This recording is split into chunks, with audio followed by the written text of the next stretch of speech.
Hello, peaceful parents.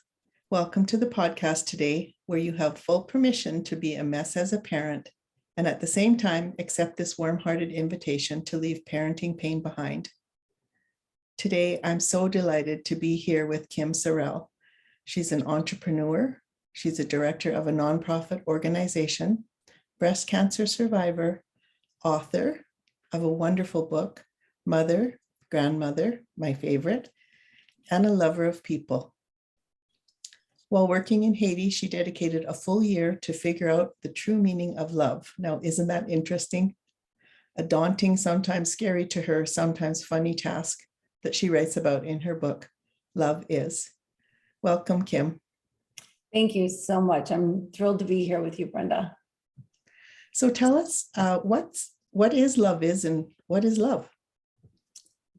That's a very big question and very small at the same time. Okay. You know, we're taught about love from our parents and wherever we learn love, and we don't always learn it right.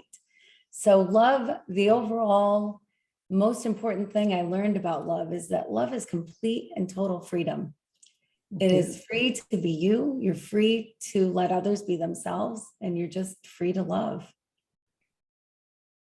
Well, that's nice. So can you share what love is? Because on this podcast, we love to let our parents, pardon me, we love to let our parents in on what we've learned in a very short time that they can actually take away from the podcast and use it to make their lives better. Can you share one with us? Sure. Love is patient was a big one for me. Took a lot of practice. But what I believe love is patient is recognizing that this is the most important moment of your life. What's in the past is in the past. What's in the future is yet to come. And this is the moment. So when you have little Ruby standing at the stove with you, pulling on your apron strings, when you're trying to cook dinner and you have 25,000 things on your mind, she's not a nuisance. Just take a moment and take a breath, turn to her, face her, and ask her what she needs. A lot of times in 10 seconds, it's over and you can go back to the stove. But recognizing that you need to take those moments with your kids, that they're not a nuisance, that they're there. And this is the moment. This is the moment that you need to be there present with them. And when you said that it takes practice, do you still practice? Yes, I do. It's so easy to be in conversation and be thinking about stopping at the store on the way home, or the next meeting that's going to happen, or the next thing I have to do, or the laundry pile that's as tall as the ceiling, or, you know, whatever.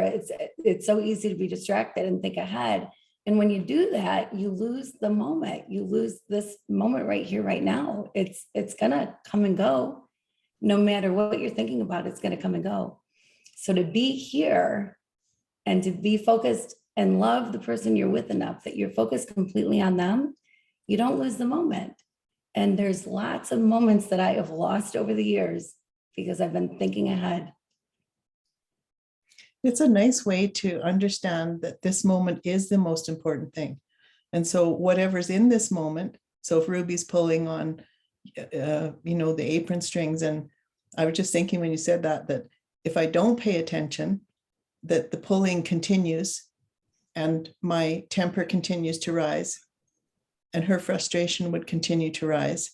And when you said you just take that one moment, because this is the moment here. And so somebody's pulling on the apron strings, it's time to, this moment is telling me what to do almost. The moment is my guide. Right. Yes, I have one son who he would poke my arm, and he'd poke and poke and poke and poke and poke, and I'd be on the phone. That's when kids really like to distract you, right? and he'd poke and poke and poke and poke, and I'd say, Luke, you know, whatever. And exactly what you said, I'd get frustrated, because I'd turn to him and say, just a minute, you know, and not take the moment with him, not focus on him. And my arm got real sore that way.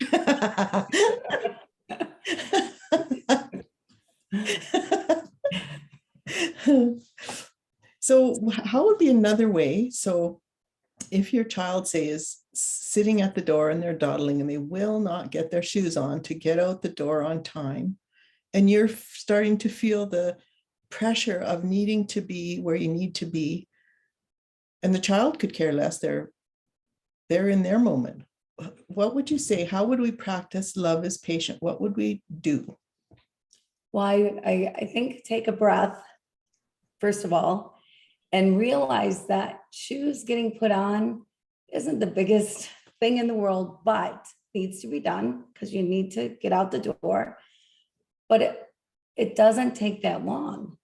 I mean, if you just stop and help her or stop and be patient about it, you're talking 30 seconds. You're not talking, it's going to take her 20 minutes to put on her shoes. So just realize that it's okay. She's going to take a second, breathe your way through it. Don't get frustrated and help her, or talk to her softly, because talking to her and yelling at her, telling her to get out the door is not going to do either one of you any good. I just love what you're saying, because I know that love is patient, and until you're bringing it up in this way, so my frustration, that's not love. Right. But right. I do know the feeling of love is patient. So I remember you said to me when we first talked, stop and look in their eyes. And that got my attention, because when I'm frustrated and want to get them out the door on time, it's almost like I've been taken over by what needs to be done instead of who's here and how can I help. Right. Yeah. Right. And then you lose what's really happening. And if you do stop and look them in the eye, then you see that beautiful child that you love. And you can't help but then be patient with them and give them a moment to do what it is they need to do, or tell you what they need to tell you, or show you what they need to show you. It's almost like, Kim, that I'm being a nut in the moment. This love is patient will show me when I'm being a nut. True. Right? Because trying to get out the door, I'll be pressured, frantic, worried, impatient with the child. And that's just not love. No, and your blood pressure goes up. Endorphins run through your veins, right? Like things physically start to happen to you. Well, things then too are going to happen to her. And that is not how you want her to start her day. You do not want her to go into a frustrated mode where that's where her day begins. And then you're going to drop her off at school. And that's where she's going to start, from that place. And instead, if you take the moment and you show love that is patient, take a breath, look her in the eye, help her do what she needs to do without being in a point of frustration, she's going to have a better day, and so are you. Well, that's for sure, because if I can drop my frustration, of course, I'm going to feel better instantly. Right. Yeah, your body recuperates quickly if you let it. So it comes to me to remind myself, and if I'm in any negative state around a child, that it comes to me to think about, remind myself that, well, this isn't love. How do you do it? What do you recommend to parents? I recommend practice. Post-it notes. Right, post-it notes. But when you find yourself in that moment of building frustration, or you just, because we all go through it, we all have these moments. None of us are this perfect parent that just handle every situation perfectly, right? But the more we do it better, the more we want to do it better, the better we'll become at it. So taking the moment really focusing, and not just skating through, and not just letting it go by, but look her in the eye and show her love. Show love. Keep love at the forefront of your mind, because you adore that child. Yeah. And I love that idea of my mom in her later years, the love from her heart shone through her eyes. And I would love to feel that all the time. It occurs to me now to ask you this question. So how do we turn this on ourselves when we're impatient with ourselves? Well, that's where love begins, right? Love begins with yourself. I mean, if you don't love yourself, how are you going to love other people? And so to recognize too that, man, none of us is perfect. None of us does everything completely right. And it's easy to get frustrated. It can be easy to get frustrated, but love yourself. Turn what you think is a negative about yourself and turn it into something positive. Learn from the moment, learn from what's going on. Why are you frustrated? Should you really be frustrated? Is that important enough to waste that kind of energy? Should you be angry with yourself? Should you be disappointed in yourself? How much energy do you really want to give that? But turn around and go, no, I love myself. And because you love yourself, you can love other people. If you don't, you're never going to come from a place of love. So think of love, Post-it notes, right? Like you just said, think about that and think about that is the thing that separates you from how you're feeling.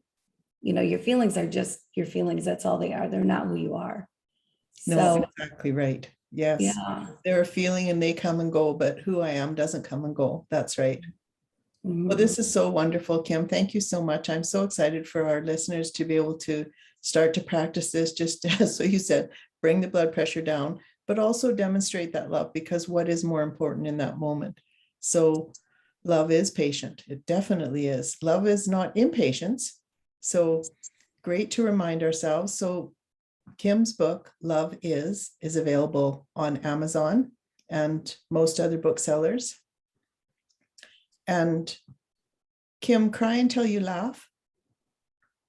That's another book you have?